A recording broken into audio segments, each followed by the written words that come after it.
The Grand Conclave of Velshoreth sat at the crossroads of 3 star systems, carved from the core of an ancient asteroid and expanded over centuries into something so vast and so layered that entire species got lost inside it for weeks. It was neutral ground, sacred ground, the one place in the known galaxy where 42 civilizations had agreed to keep their weapons holstered and their voices carefully measured. Every corridor carried the scent of a different world, burnt copper drifting from the Cathari wing, something sweet and almost floral from the Soluvian quarter, and a low electrical hum that the Velshoreth themselves apparently found soothing but that gave most humans a splitting headache within the first 10 minutes of arrival. Corporal Devon Holt had been on the station for exactly 4 hours and already had a headache. He was not supposed to be the important one on this trip. That had been made very clear from the moment the assignment was handed to him. His job was to stand near the human trade delegation, look sharp, and make sure nobody walked off with the ambassador's briefcase. Simple. Clean. The kind of job that required a warm body, a pressed uniform, and the ability to stand still for long periods while important people talked around him. The problem with simple assignments, in Devon's experience, was that they had a talent for getting complicated at the worst possible moment. The briefcase had wheels. The ambassador had forgotten to lock them. And somewhere between the docking bay and the grand reception hall, a stretch of corridor that should have taken 8 minutes to walk, the briefcase had rolled, the ambassador had lunged for it, the 2 junior diplomats had lunged for the ambassador, and Devon had been swept cleanly in the opposite direction by a moving wall of tall, formally dressed aliens who navigated these corridors with the effortless precision of beings who had been doing this for 500 years and had absolutely no patience for anyone who hadn't. Within 3 minutes, he was thoroughly, completely, and somewhat impressively lost.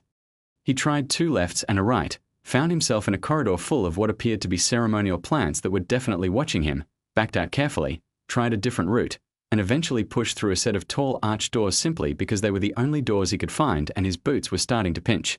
The room beyond was long and narrow and very, very quiet.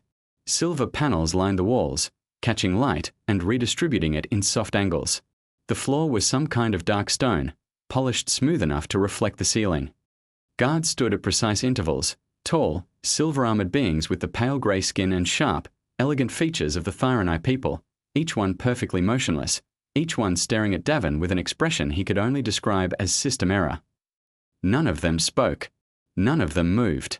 And at the far end of the corridor, standing alone beside a wide viewport that looked out over a stretch of stars so dense they seemed almost solid, was a woman.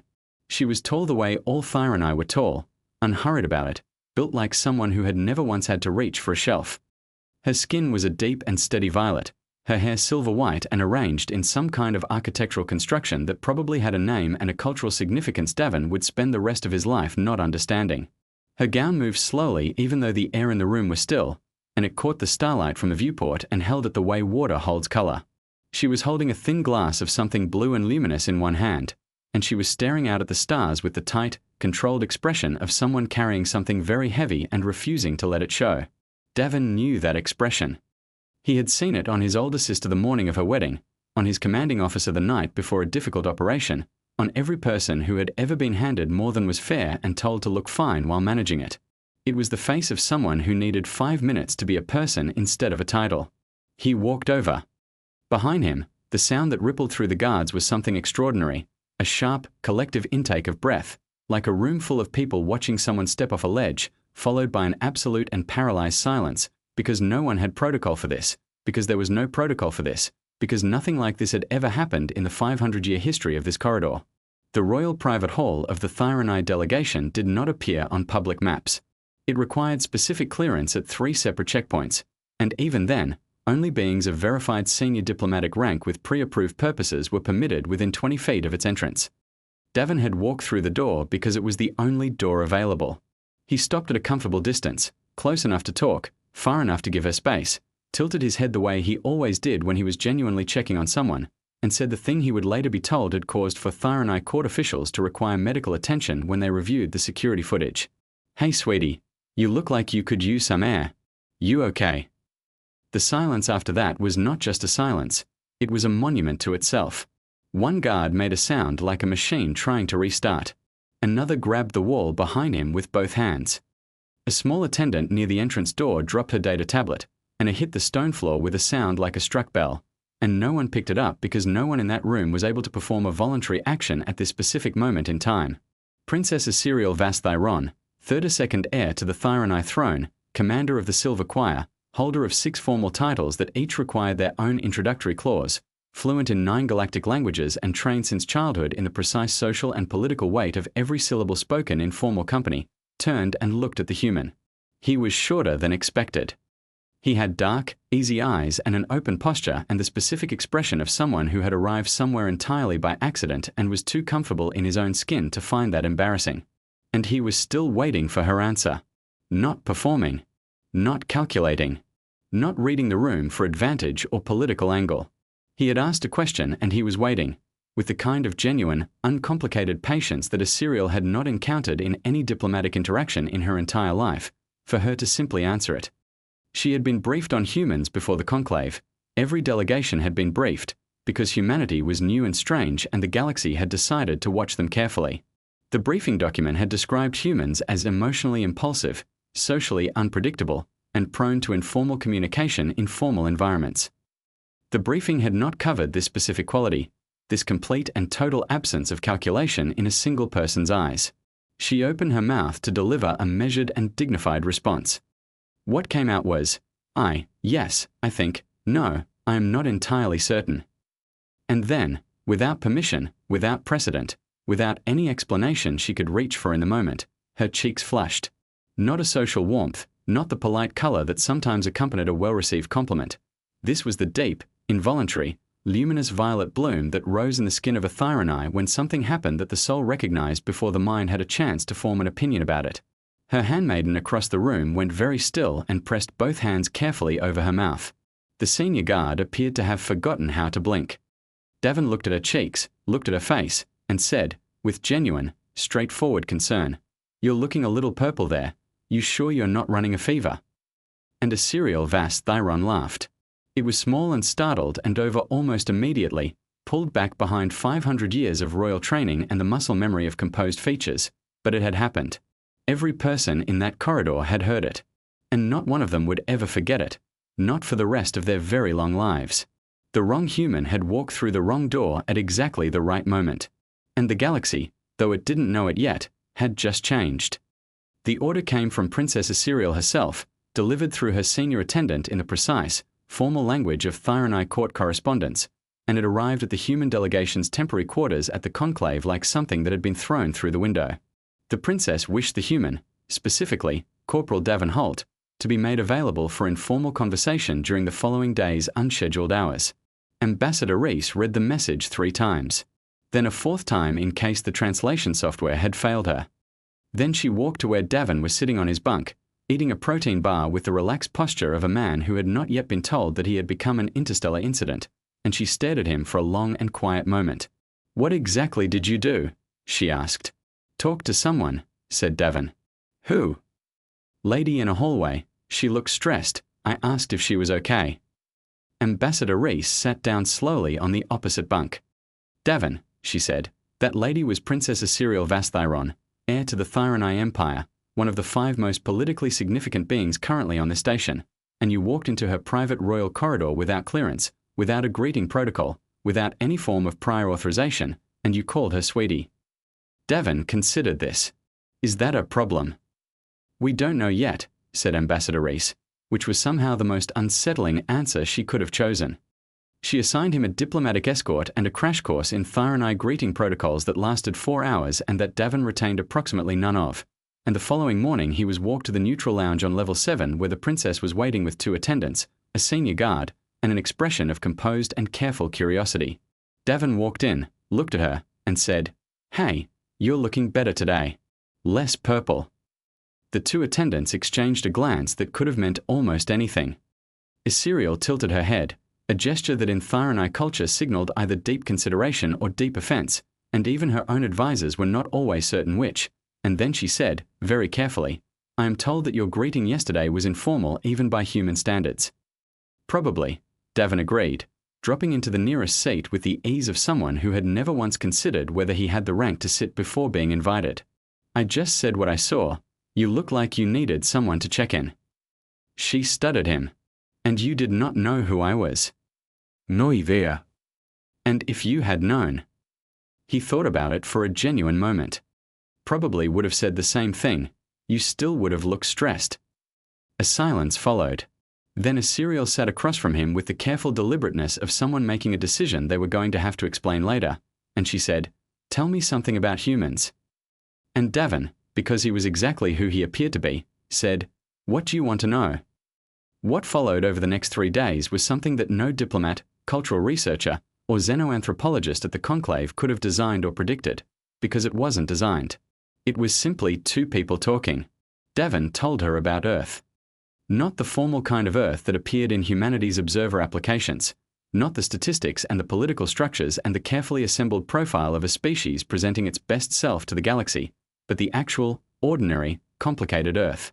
He told her about his grandmother's cooking, about football games played in the rain, about the strange human custom of staying up well past midnight for no particular reason except that the night felt good and nobody wanted to go home yet. Assyriel had never had a conversation like it. Every diplomatic interaction she had ever been part of had a shape, a beginning, a structure, a clear objective that everyone in the room understood. Even her personal conversations within the royal household moved along understood paths, because she had been raised in a world where every word carried weight and every question had a purpose behind it. Davin talked the way water moved, freely, changing direction without announcement, looping back on itself, stopping to point at things that interested him along the way. She found it deeply strange. She found it impossible to stop listening to. On the second day, they crossed paths with a Kthari delegation in the main diplomatic corridor.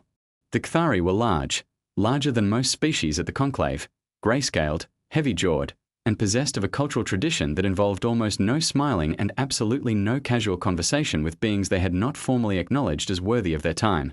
Warlord Grakvas Tetun was the senior Kthari delegate, a being who had led 6 military campaigns and who was known across 3 sectors specifically for the quality of his silences.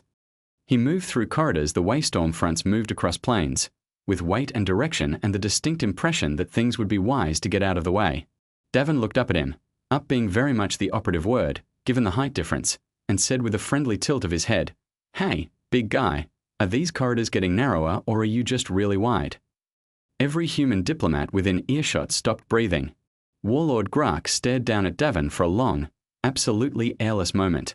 And then he laughed. Not a polite diplomatic acknowledgement, a real laugh, deep and rough and genuinely surprised. The laugh of someone caught completely off guard by something and too startled to perform anything other than the actual reaction. He looked at Davin with something approaching delight and said, in heavily accented standard, "You are very strange, small human." "Yeah, I get that a lot," said Davin. Grak walked on. But 3 members of his delegation looked back over their shoulders, and by that evening word had spread through the Kthari wing that the human had made the warlord laugh, and the Kthari delegation formally requested that Davin be seated near them at the following day's dinner, the first time in 30 years they had requested the company of any outside species at a private meal. Assyriel watched all of this from 3 steps back, and something shifted very quietly in her understanding of the universe. The galaxy she had been raised and ran on a specific kind of power, formal, structural, hierarchical, the power of rank and title and the careful management of who was allowed to speak to whom and in exactly what tone. She had been trained in that power since childhood and she was genuinely excellent at it. She had spent her entire life understanding how it worked, how to use it, how to move within it. But Davin operated on something else entirely. He walked through rooms that had been specifically built to make beings feel the weight of their position, and he just didn't feel the weight. Not because he was performing confidence, not because he was making some deliberate point about humanity, not because he was trying to prove anything to anyone, but because he genuinely did not carry the thing that everyone around him spent their entire lives managing. He was not afraid. In a galaxy constructed entirely on the careful architecture of fear, fear of rank, fear of consequence, fear of saying the wrong thing to the wrong person at the wrong moment in the wrong corridor, this human corporal with his easy smile and his total absence of political instinct was the single most unusual thing Assyriel had ever had the chance to watch up close.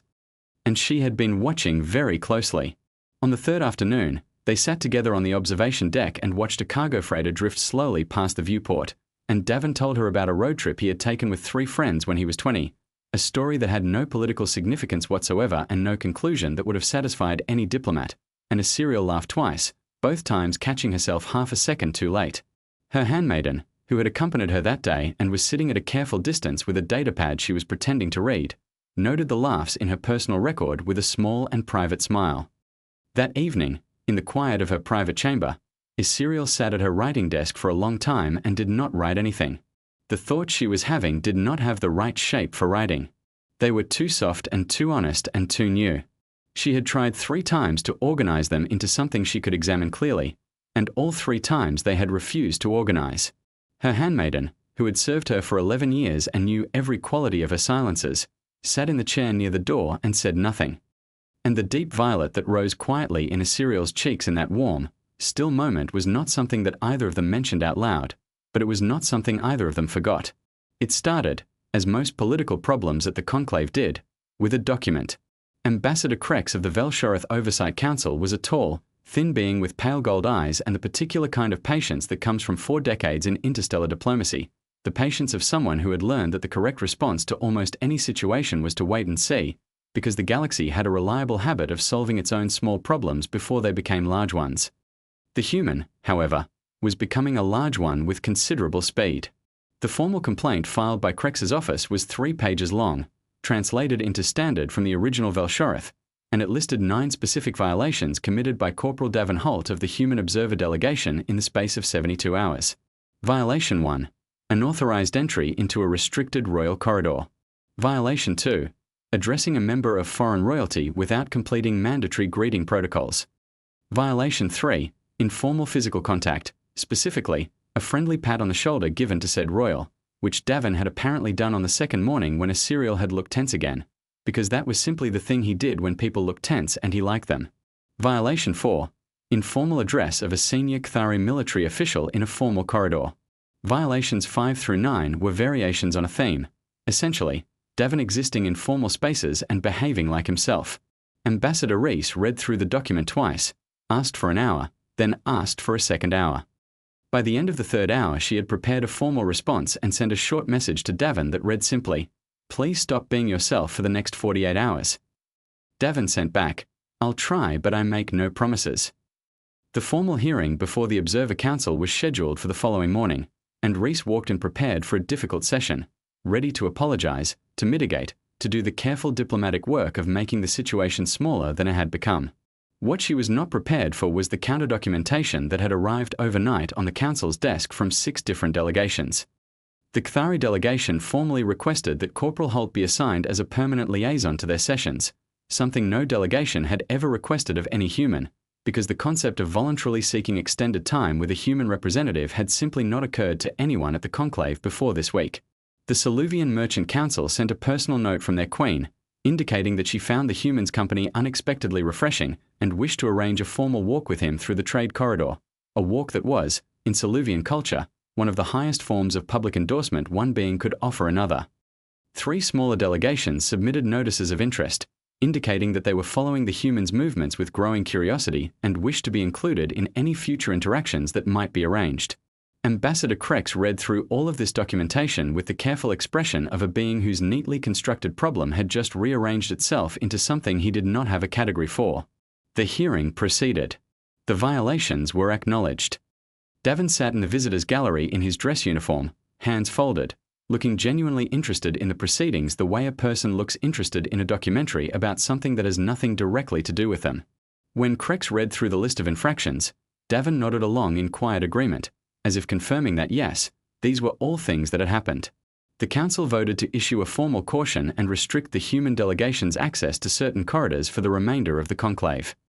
By noon, the Kthari warlord had sent a private communication to the Council indicating that any formal restriction placed on the humans' movement would be interpreted by his delegation as a restriction on their own access, since they had formally and publicly requested his presence. The caution was quietly revised to a written notice. Meanwhile, Serial was fighting her own war, and it was entirely internal, and she was losing it. She had built a comprehensive case in her own mind for why the situation was manageable and contained. She had catalogued her interactions with Davin with the precision of a diplomat reviewing treaty terms, identifying each exchange, noting each moment of unexpected laughter, each instance of feeling, for the first time in a very long time, like a person rather than a position. The case for manageable had 4 strong and well-constructed points. The case against it had only one, but that one was the kind of point that didn't care about strong arguments on the other side. She thought about him constantly. Not in a distracted way, She was far too trained for distraction to ever find a proper foothold in her daily work, but in the way of something that had become a background constant, a persistent and quiet awareness that sat behind everything else she was doing and simply waited there with no urgency and no apology. Her handmaiden had not said anything about it. She was too wise and too experienced for that. But she had started quietly leaving 2 cups out when she prepared the morning tea, and had said nothing when a serial noticed, and neither of them had discussed it at any point. On the 4th evening of the conclave, everything changed colour. The Pure Sovereignty, a block of 7 civilizations that had been a permanent fixture of galactic politics for over 2 centuries, united by the shared and deeply held conviction that the galaxy's older and more established species had a responsibility to manage its younger ones carefully and keep them at a respectful distance, called a formal press assembly in the conclave's media corridor. Their speaker was a being called High Voice Sareth, a Velshoreth elder who had held his position for 30 years and who spoke in the measured, unhurried cadence of someone who had long ago learned to make silence work harder than volume. He stood before the assembled press and diplomatic observers and said, with great and patient calm, that the purest sovereignty had followed the events of the past 4 days with genuine concern. He said that the behavior of the human individual at the center of these events represented exactly the kind of unpredictability that had been raised as a concern when humanity's observer application was first submitted. He said that certain species were not yet ready for the full weight of galactic engagement, and that no amount of charming individual interactions changed the structural reality of that fact. And then he said it, clearly, with the full weight of 7 civilizations standing behind him, that if the Thyranai royal family continued to associate publicly and warmly with a species as unformed as humanity, the purest sovereignty would be forced to file a formal motion calling for a review of humanity's observer status, a review that, in their considered estimation, would very likely result in its complete revocation. He also used the word quarantine. The word moved through the assembled observers like a stone dropped into still water, slow, wide, impossible to stop once it had started. Major Delaney found Davin 22 minutes later in the station cafeteria, eating something of alien origin that he had picked up from a vendor because it looked interesting and smelled like cinnamon. She sat down across from him, folded her hands carefully on the table, and looked at him with the expression of someone delivering information they had not asked to be the one to deliver. Davin, she said, I need you to understand something. You have accidentally become an interstellar political crisis. Davin looked up from his food. By being friendly? He asked. By being yourself, said the Major. Which, as it turns out, is equally threatening to certain people in this galaxy. Davin looked back down at his food for a long moment. He thought about a cereal, about the way she had laughed in that corridor, small and startled and real. He thought about Grak, who had laughed for the first time in 11 years because someone had spoken to him like a person instead of a title. He thought about the Soluvian Queen asking for a walk, and the small delegations sending their notices of interest, and all the quiet ways the past 4 days had suggested that the galaxy was maybe a little lonelier than it had been letting on. He picked up his food again. Huh, he said. Same as every Tuesday back home. Major Delaney put her head in her hands. Outside the cafeteria window, the stars of 3 different systems burned in the dark, patient and unconcerned, the way stars always are when the small bright things beneath them are working out what matters. The Grand Hall of Velshoreth could hold 3,000 beings at full capacity, and on the morning of the sovereignty motion, it was at full capacity. Every delegation had sent its complete complement of representatives. The upper galleries were packed with observers, press correspondents, and diplomatic aides who had been told that something significant was about to happen and had decided that watching it in person was better than reading about it the next morning. The air had the particular electric quality that large rooms get when everyone inside them is waiting for the same thing and nobody wants to be the first to say it out loud.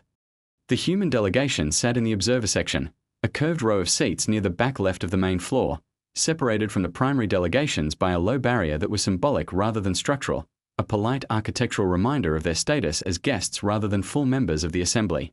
Ambassador Reese sat at the front of the row, straight-backed, hands folded, already composing in her mind the diplomatic response she would need regardless of which direction the vote went.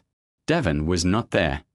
He had been told, in very clear terms, by Major Delaney and Ambassador Reese and the station's own security coordinator, that he was not permitted inside the Grand Hall during the session. His access badge had been recalibrated to exclude the hall's entry checkpoints, and a member of the diplomatic staff had been specifically assigned to stay with him in the delegation quarters for the full duration of the proceedings. The delegation staff member was currently asleep on the couch. Davin was in the Grand Hall. He had found a maintenance access corridor that ran behind the upper gallery and connected, through a door that was technically reserved for emergency use and was not technically alarmed, to the back of the standing observer area on the topmost tier. He was there now, hands in his pockets, watching the proceedings below with the calm interest of a man who had been in places he wasn't supposed to be before and had long ago learned that the best strategy was to stand still and look like you already belonged there. High-voiced Sareth of the purest sovereignty was speaking from the main floor. His voice filled the hall with practiced ease, unhurried, resonant, each word placed with the care of someone who had spent 30 years understanding that language, used correctly, was the most powerful tool in any room. He spoke about the order of the galaxy, the careful, centuries-built structure of shared civilization that had allowed 42 species to share space, to trade, to coexist without consuming one another. He spoke about the responsibility of older civilizations to maintain that order, and about the serious danger of introducing into it elements that did not understand what it had cost to build. And then he arrived at the humans. He said they were too young. He said they were too impulsive.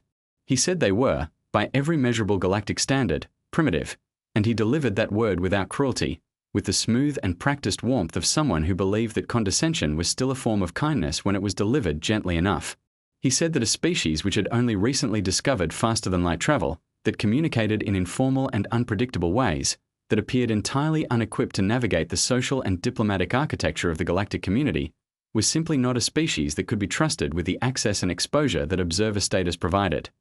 He said it was not a punishment, it was simply responsible governance.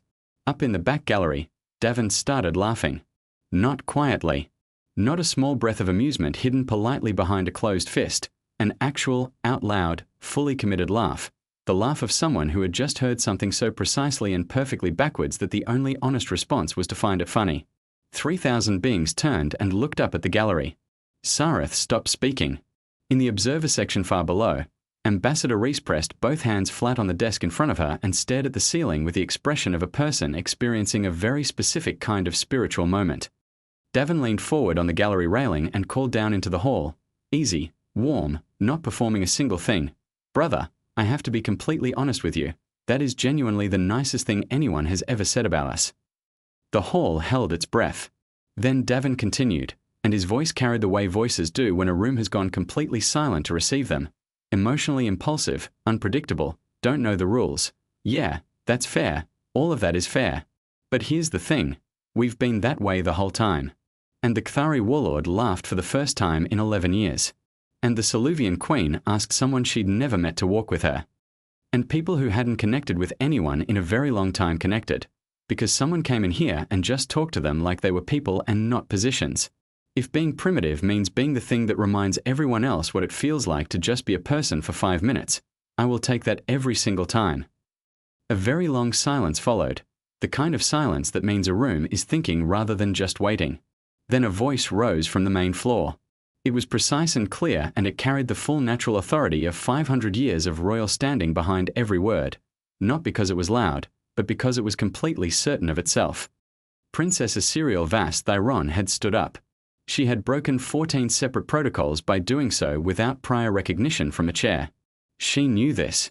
She stood up anyway. She did not speak loudly. She had never needed to. The room gave her its complete and immediate attention without being asked, the way rooms always did when the person speaking had never once in their life needed to raise their voice to be heard. She said that the Thyronai Empire had been a member of this conclave for 5 centuries. She said that in those 5 centuries, they had seen many species rise to full galactic standing, and many more fail to reach it, and that the difference between those two groups had never once been the size of their fleets or the age of their civilization or the smoothness of their diplomatic language.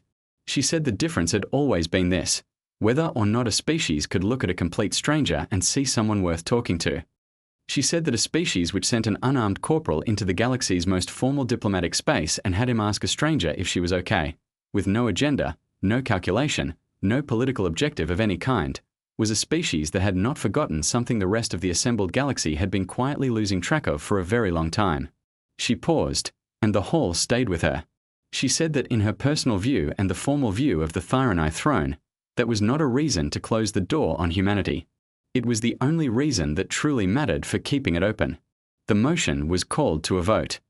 It failed, not narrowly, but clearly, with 14 delegations switching their indicated positions between the morning briefing and the moment the actual vote was recorded. Afterward, the hall emptied slowly, the way halls do after something real has happened in them, and as Serial moved through the careful congratulations and careful questions and the careful attention of 1,000 beings who each wanted a moment of her time.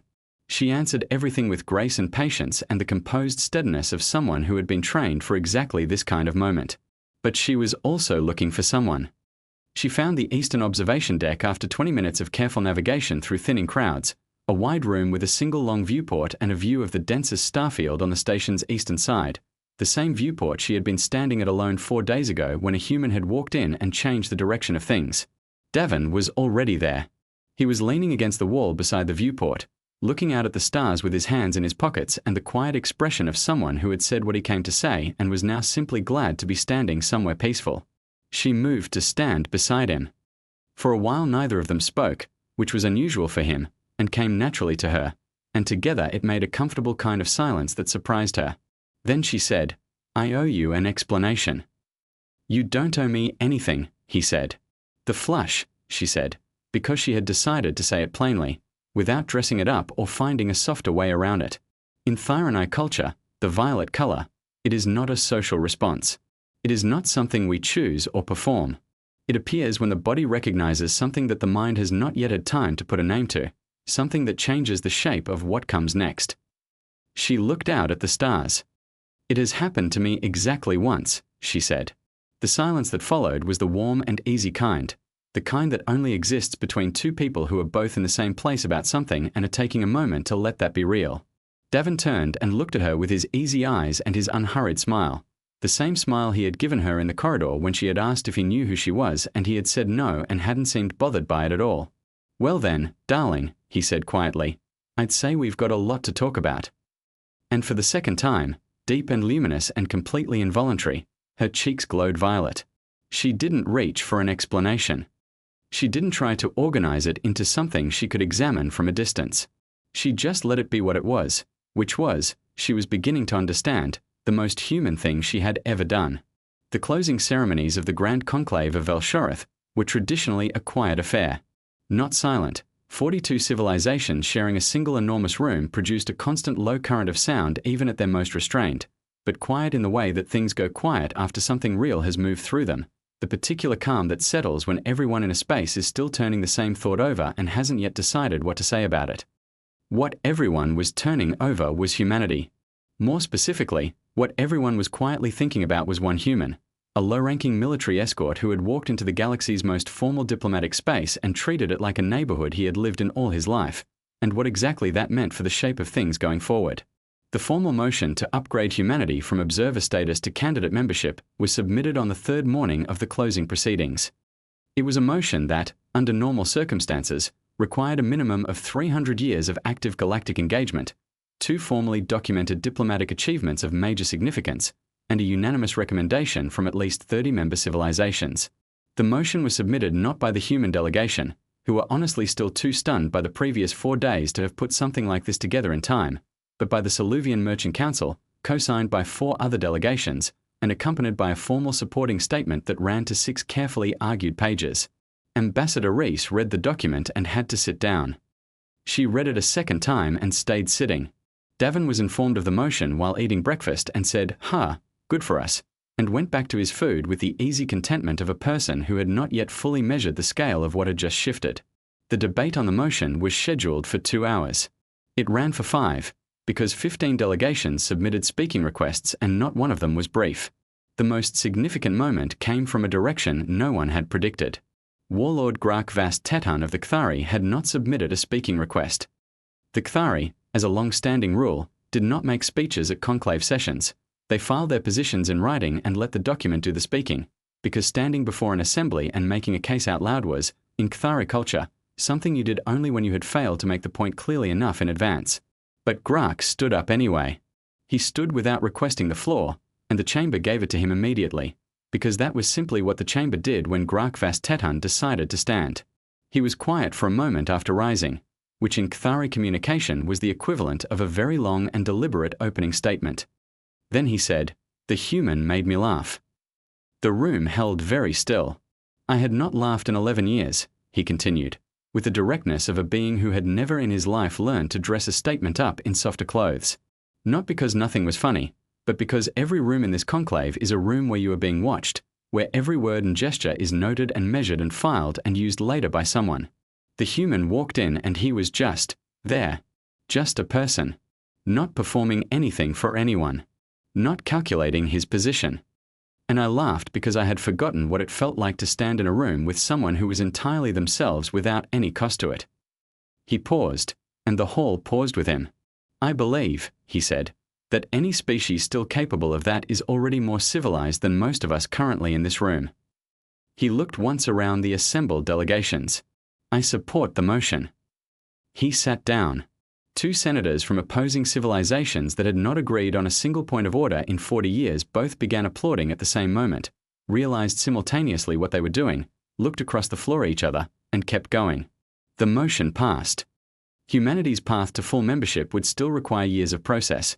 There were formal criteria that couldn't be skipped and evaluation periods that couldn't be shortened, but the door that had been barely cracked open was now standing wide, and the people who had worked hardest to close it had gone noticeably quiet. The Thyranai delegation held a private closing dinner that evening, small and formal, the kind of gathering that operated by its own internal warmth and was not included in any official record. Isiriel attended, as was her duty. So did her senior advisors, her handmaiden, and the 4 ranking members of her diplomatic staff. And, because Isiriel had requested it personally and her senior advisor had decided this was a battle not worth choosing, Davin attended as well. He wore his dress uniform, which was somewhat underdressed for the occasion but which he carried well. He shook every hand he was offered, said nice to meet you to a collection of beings who had collectively shaped 4 decades of galactic policy, and asked one of the senior ministers whether the small pastry-like food on the side table was sweet or savory, because he wanted to make an informed decision. The minister told him it was both. Davin took 2. At the end of the dinner, the Thyranai Chancellor, Isiriel's great-uncle, a being who had held his position for 60 years and who moved through public life with the deliberate economy of someone who had learned long ago not to waste a single action, stood and made a quiet announcement. He said the Thyranai Empire wished to formally mark the events of the conclave with a personal acknowledgement. He said it was the Empire's tradition, in exceptional circumstances, to grant a personal title, not a diplomatic or political one, but a name given directly by the royal household to a being whose presence had changed something that was worth the changing. The title granted to Corporal Davin Holt was Velcarathi Yen Theron, which translated from formal Thyranai as he who walks without armor. The Chancellor explained that in Thyranai culture, armor meant not only physical protection but also the full layered structure of performance, management, and careful self-presentation that beings in positions of power spent their entire lives constructing around themselves, so that nothing real could reach them and nothing real could escape. To walk without it was to be genuinely, completely, and vulnerably yourself in every room you entered, and to do so not out of ignorance but out of a specific kind of quiet courage that could not be learned from a briefing document. Davin received this information with the expression of someone who was genuinely moved and was working hard not to show that to 40 strangers. Then he asked if it came with a badge. There was a short and lovely pause. Then the Chancellor, who had not smiled openly at a formal function in longer than anyone at the table could remember, smiled, not a diplomatic smile, but a real one, and said he would see what could be arranged. 6 months later, the galaxy had moved on to its next collection of crises and negotiations and carefully worded concerns, the way the galaxy always did, because it was very large and had the short memory of something that always had more pressing business ahead of it. But some things had changed and stayed changed. The human delegation now had a permanent upgraded facility at Velshoreth. The Kthari had opened a direct communication channel with Earth, the first they had established with any outside species in 30 years. The Soluvian Queen had submitted a trade proposal so generous that the human economics team had read it 4 times looking for the part where it stopped being generous, found no such part, and cautiously and gratefully accepted. And in a particular park, in a particular city, on a fairly ordinary Tuesday afternoon when the light was doing something warm and golden.